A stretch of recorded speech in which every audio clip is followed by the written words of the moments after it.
that's why I had to have you on here, because I've been following that. You hear it in the music today, everywhere you go. It's impossible to avoid the influence that you, Big Draco, have on. That's you. So let's just get into it. First of all, thank you so much for joining me. You know, I appreciate your time. I know you're a really busy man.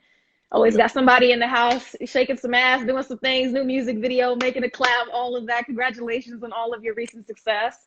I appreciate it, man. Music video out right now. Challenge dance out right now. Hey. Clap, clap. Hey, you made it real easy for him right there, too. And that's what I always loved about you, because I got to take it back to, like, what? I mean, I'm the same age as you. We take it back to, what, high school days. Crank that. You laid it right out there. It don't matter if you can't dance, can't do anything. You just showed them how to do it. That's a fact. That's a fact. I've been in it for a long time. I just feel like I'm just getting started, though. You know what I'm saying? Well, you're young. You're young. I mean, I look at you. You look the same as when you first came out. So, I mean, props to that. All you got to do is stay black, not die. You out here. But let's talk about your influence on the game, because in recent years, you've been very outspoken about this, talking about give me my props, put some respect on my name. And that's what I love, because people are quick to skip over. I feel like a lot of millennials in this generation, young black people, and their impacts on their respective businesses. So let's talk about the state of hip hop, so to speak, right now.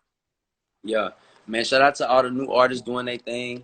You know what I'm saying? We got a lot of new artists that's coming up off the internet, that's being able to, you know, drop new music and stuff like that. They got signed. So I'm giving a big shout out to all the rappers, this up and coming rappers, established rappers. And we got a lot of new female artists in the game too. So shout out to them. Fact. So who are you listening to right now? Like, you put on your Apple Music or whatever you listen to, Spotify, who you got on there? Aside from you. Lil Baby, Kodak, Soulja, Lil Durk, Young Boy. Dope. Okay, so your top 5 then? I always ask people when we get on here. What, top 5? Of all time. Top 5. Top 5. Of all time? All time. Come on, give it to me. Damn. Tupac, Jay-Z. Okay. Nas, 50 Cent, and Big Draco. Not Drake, though. Somebody just said Drake. Drake? Not Drake. No. Hey, floss on him one more time. And then somebody said this is your, and you the first rapper to ever do interview with me, of course. I'm the first rapper to do an interview with Demetria. Stop playing me. Building viral. And you know what? And I appreciate that. I appreciate that so much. I appreciate that so much, man, because I'm a fan. I feel like anybody, you know, I said we're the same age. I'm 30, you're 30, like, grew up listening to you, and you're like the sound of college, sound of now, and then just kind of looking at social media and how it's kind of evolved over the past few years. We've got TikTok, which is all, you know, based on viral dance crazes. And when I think about viral dance crazes and, you know, people just getting together, shooting videos, filming it, uploading on YouTube, I think of you. I think of you, and I hit you up not that long ago. I'm like, yo, you low-key invented TikTok, because without you and Crank That, I don't even know how we would get to this point that we're at right now. So talk to me a little bit about how you feel about what's going on right now with TikTok and everything, and then your impact on it, because I know that's got to be next. They need to cut you a little bit of a check. At least all these little kids do. These little kids. Nah, I feel like I've been dancing, like we always was dancing like in my crib and stuff like that. Like before TikTok came out, like when we was like in high school and stuff like that, we was just dancing, uploaded videos. And I like TikTok, you know what I'm saying? Like you know, once I did She Make It Clap, like I put it on TikTok and I put the dance on there and stuff like that. And that kind of took off for me and stuff like that. We went #1 on there. So like I feel like, you know, I like the TikTok and all the new apps and stuff like that. I feel like it's another platform for artists to get their music out. You know what I'm saying? Well, let's talk about how you used social media to your advantage. I mean, in the beginning, you know, when people weren't really talking about YouTube using it. I mean, you putting your video on there, the sound that you created, the dance that you created, taking that from the original video that you made with what, 2 other homies, and then bam, one of the, you know, most viewed videos on YouTube, you know, starting out. And then of course what that just, I guess, became, how that was parlayed into other opportunities for other people, actually. Because I feel like in a way, in the music world, you kind of put YouTube on, showing that this was a way to break new artists, break new talent. What's your perspective about that? I was the first rapper on YouTube.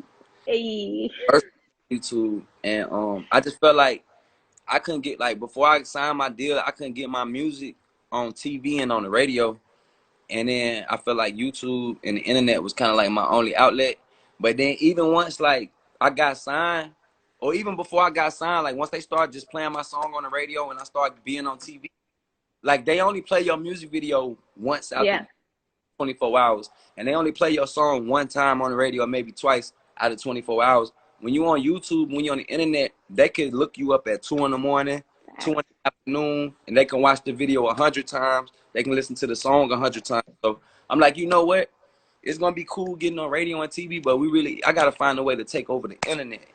Well, and you really did, because that's all that people were trying to do. I remember my high school out here in Las Vegas. That's where I went to high school at, and everybody was memorizing Crank That. That's what we were doing. After, debate club or whatever, we're all together, like we about to break out and dance. Like that's what it is. And somebody on here commented and said, well, there's been viral dances before. Yeah, there has been. Yeah, Macarena, we know about all of that. But this is something different. This was a sensation, a viral sensation that really took over everybody's wavelengths. And I really liked what you said about getting your music out on social media and that 24-hour spectrum and people having access to your content, because people see you as a hip hop artist, all of this, but really, I mean, you're a businessman. And to quote Jay-Z, I'm not a businessman, I'm a businessman, and that's you. Big CEO, you know what I'm saying? I got the video game company at Soulja Boy Game. Y'all follow at Soulja Boy Game on Instagram, Twitter, TikTok, all socials. We in Amazon stores right now. I got my record label. I just signed 2 new artists to Congratulations. MG Records. So I always been a businessman. Even when I was younger, I just felt like I evolved and got better as time went.